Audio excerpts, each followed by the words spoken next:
Hello everyone, and thank you for joining me for this year's Halloween lettering tricks and treats. I wanted to show you a few examples that I made using Neuland's acrylic one on black paper. We have lots of tricks and treats for you today. Some of the treats that Neuland has are, and I've used these 3 acrylic markers to create the following pieces of art. There's the big one, which has a nice thick wide tip, which I use to create these words, tricks and treats.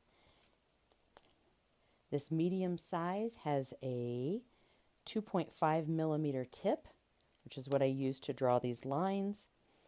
And then the very, very small one, I can show you where I use this. This is the 1 millimeter, and all 3 of these take Neuland's acrylic one refills. So it's a high flow acrylic.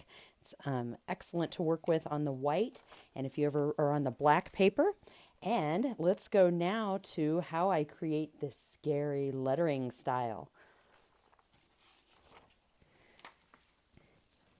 And to go back, these words here were created with the 1 millimeter. But I'm not going to work on that today. Just wanted to show you that product. Wanted to share with you how to create scary letters. So grab your FineOne brush tip or brush nib and some practice paper. I'm going to be using the Neuland To Go pad. That's the hand lettering learning pad to go. If it's not in stock now, don't worry. Go ahead and leave your email on the website and they will let you know when it is in stock. They've added a few more pages, I believe. And one of my exemplars will be featured in there to learn how to do the brush lettering style. So grab some practice paper. And get your FineOne brush nib. Now, what's the difference? So I'm going to use outliner today because I think black looks really great in this particular lettering style.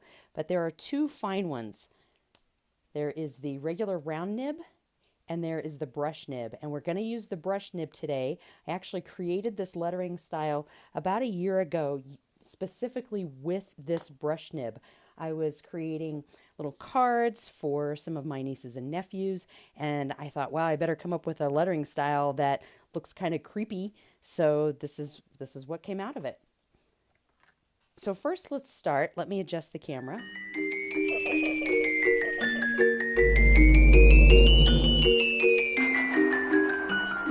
First, let's start by drawing just a few practice strokes, which are going to be the strokes that we use to make most of the letters.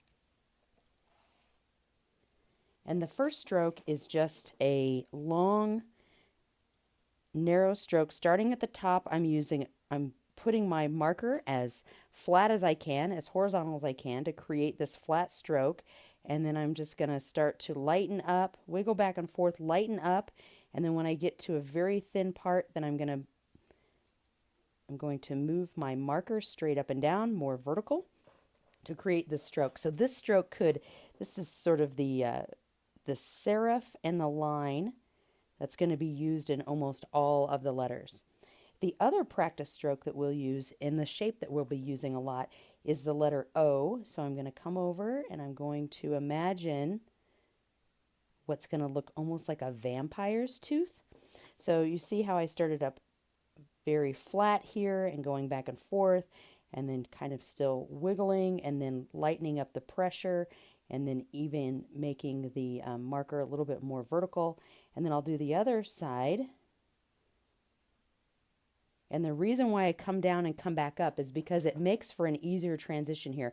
I don't necessarily want to point here. I like how it kind of comes back up. And you'll see in other letters like the O, the Q, the C, and the G, why that works best. So let's go ahead and just start from the letter A. We're going to make a nice big long serif at the top because we're going to have 2 lines that come down. And I like to come down at an angle. And then I'm going to go ahead and cross this baseline a little bit and bring this in just a little bit. And the reason why I want to bring, after going at a diagonal, why I want to bring that in a little bit is because we don't want it to fly away. And I'm going to go ahead and make my crossbar a little high, so it's going to be up here. And that's going to be my crossbar. I'm using the number 1, and you can use either the flip chart or the to-go pad to create, to use this as a guide. So I'm using that whole area. Now we're going to make a B. So we're going to go ahead and create that same line we had before, coming straight down, and then I'm going to come up just a little bit.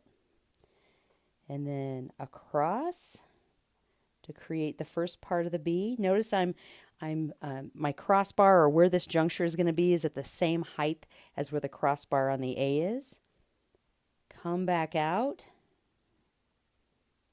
and meet right here. And that makes for a nice meetup right there. Now the letter C is a lot like the letter O, only when I come down and back up, that is going to be the lower part of my C. And then at the top, I'm going to come straight out, and knowing where this ended here, I'm going to draw an invisible line up, and then I'm going to make a serif that comes down pretty far because I think it looks really creepy.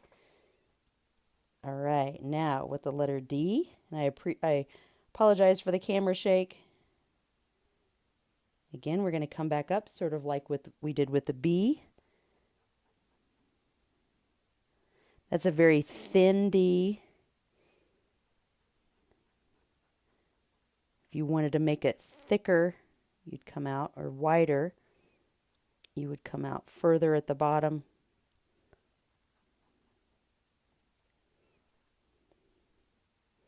And down.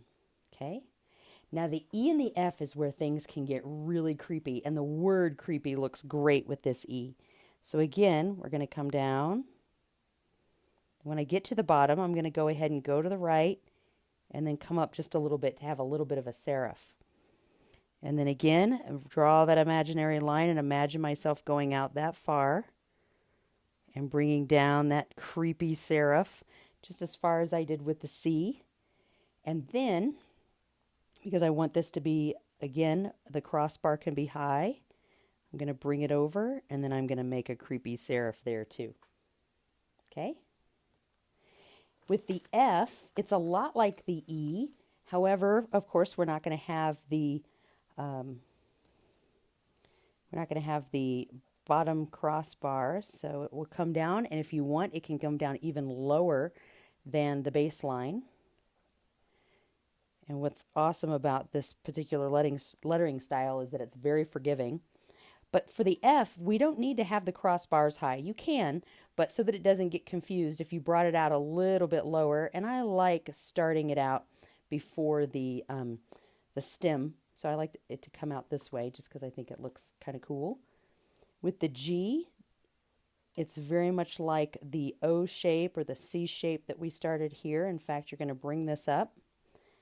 And again, imagine that imaginary line to bring down this creepy serif. And the way that you cross your G, you can do it just straight across. You can do a wave, whatever you like.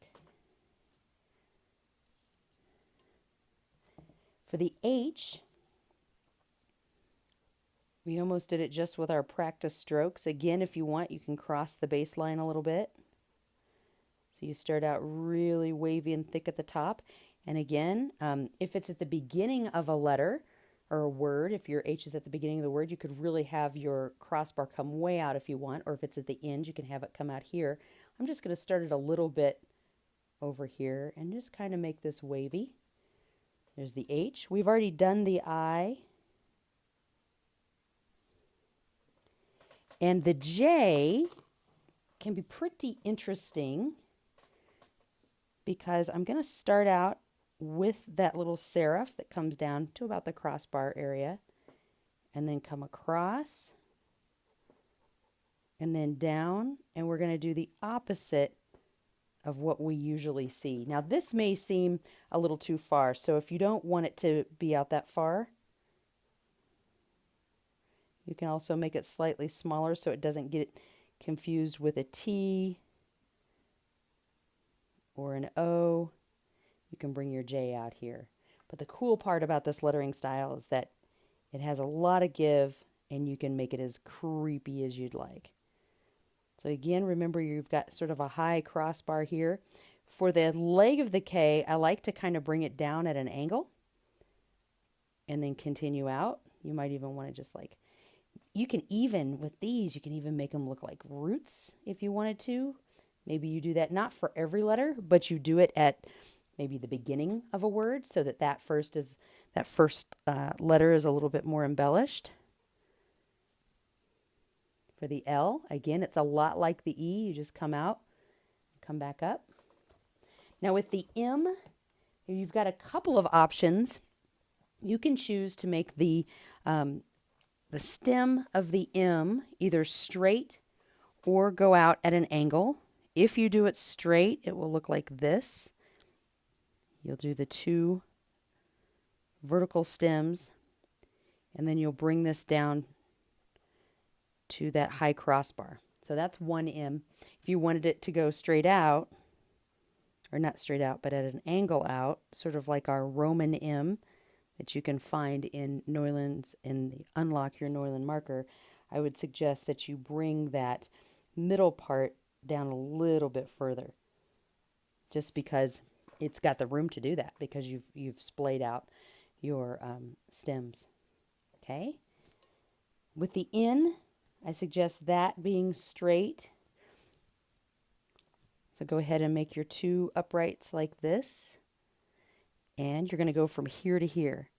What do we learn from doing Roman together is don't watch where your marker is on the page. Put your eye where you want your marker to go. So with that O, the top of it can be a little bit more heavy. And I always see a vampire's tooth when I draw that. For the P, again, you've got your stem, and like the beginning of your R, you're going to keep it at a higher crossbar.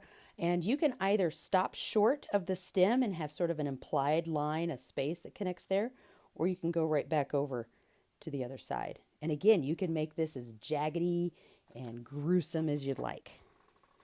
So let's go ahead and do a Q. Looks a lot like the O. And sometimes if you're working on a curve, sometimes it takes me a little while to do the transition. So you can easily go back over it if you want. And again, because I had that transition, because I stopped there, it's kind of obvious where there's thick and thin that came together. So again, if you come back down, you might want to come up a little bit. And then for the Q, you can make all sorts of crazy crosses that cross over in the Q. I'm just going to make mine sort of straight, go under, and then come back up. The R, it's a lot like the P. And a combination of the K. So again, I'm going to come straight out like this and then straight down. And I think it would be better if that were a little bit thicker. There we go. And again, you can make these letters grow down into the earth like roots. The S, of course, is always a challenge, but let me show you how we're going to go through it. I'm going to act as if I'm making a little bit of an O, but I'm going to start crossing over at where that high crossbar area is, the X height. Come down, and I can come down a little bit below the baseline. Because it's an S, it can take up a little bit more space. Rounded letters can, and then of course give it that really creepy serif. Okay, let me turn the page, show you what we've done so far.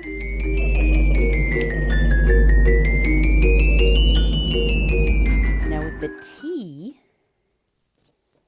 you can start with the crossbar, you can start with the stem first. That's probably easiest. Create that crossbar and then come down just like you would with your other serifs. And this is a really creepy, I think it almost looks like a pitchfork. That's what it reminds me of anyway. There's the T.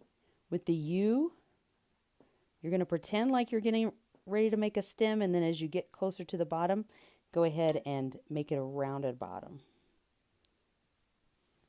U.